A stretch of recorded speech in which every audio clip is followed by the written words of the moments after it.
मराठा समुदाय के पिछड़ेपन की जांच के लिए बनाए गए आयोग ने आखिरकार अपनी रिपोर्ट महाराष्ट्र के मुख्यमंत्री एकनाथ शिंदे को सौंप दी है। अब इस रिपोर्ट को मंत्रिमंडल की बैठक में रखा जाएगा और 20 फरवरी से होने वाले विशेष अधिवेशन में इस पर चर्चा होगी। इस मौके पर मुख्यमंत्री एकनाथ शिंदे ने एक बार फिर दावा किया कि ओबीसी आरक्षण को धक्का नहीं लगेगा। उन्होंने रिपोर्ट कम समय में तैयार करने के लिए पिछड़ा वर्ग आयोग, प्रशासनिक व्यवस्था की तारीफ भी की। इस दौरान उप मुख्यमंत्री देवेंद्र फडणवीस, पिछड़ा वर्ग आयोग के सदस्य भी मौजूद थे।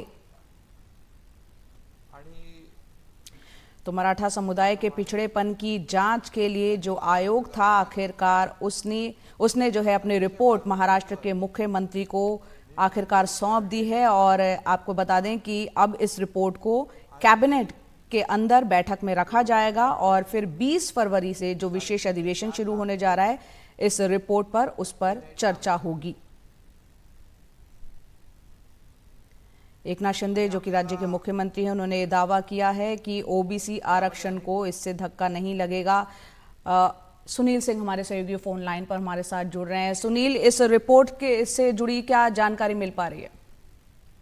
देखिए जया, आज रिपोर्ट जो है कि सरकार के पास दी गई है। अब इसे मंत्रिमंडल में रखा जाएगा और उस पर चर्चा होगी।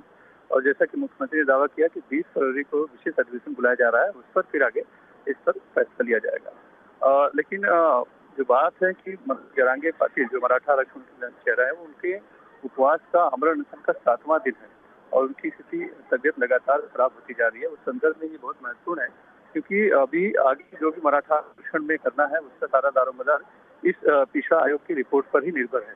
और बताया जा रहा है कि बहुत कम समय में और बहुत ज्यादा संख्या में इसका जो सर्वेक्षण हुआ है कि अभी तक के जैसा कि पिछड़ा आयोग के जो अभी कमीशन के अध्यक्ष हैं सुप्रे, उन्होंने बताया कि देश में इससे बड़ा बृहद सर्वे कभी नहीं हुआ है उनकी जानकारी में।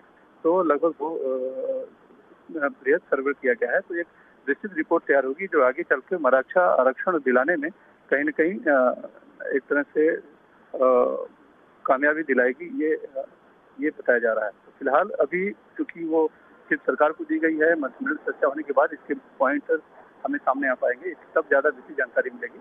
लेकिन इसी के साथ आश्वासन दिया है मुख्यमंत्री ने कि वो मराठा समाज को आरक्षण दिला के रहेंगे, लेकिन ओबीसी समाज, ओबीसी आरक्षण जो है उसको धक्का नहीं लगेगा। यानी जो लोग परेशान हैं कि इतनी बड़ी संख्या में मराठा समाज के लोगों को जब कुंडली का प्रमाण पत्र दिया जा रहा है और उसके जरिए फिर उन्हें ओबीसी का आरक्षण मिलेगा, तो जो पहले से ओबीसी में है उनका हक मारा जाएगा। तो उसके संबंध में उन्होंने आश्वासन दिया है कि ओबीसी आरक्षण को कोई धक्का नहीं लगेगा। हालांकि एक मामला बहुत पेचीदा और उलझा हुआ है और मनोज जरांगे अभी भी अड़े हुए हैं कि सभी सगे संबंधी जो भी हैं, जिनका भी कुंडली प्रमाण पत्र कुंडली का प्रमाण पत्र मिल पा रहा है मराठा का, उनके सगे संबंधियों को भी कुंडली माना जाए। ये एक पेच अभी भी मामले में फंसा हुआ है। अब इस रिपोर्ट के बाद आगे की स्थिति स्पष्ट हो पाएगी।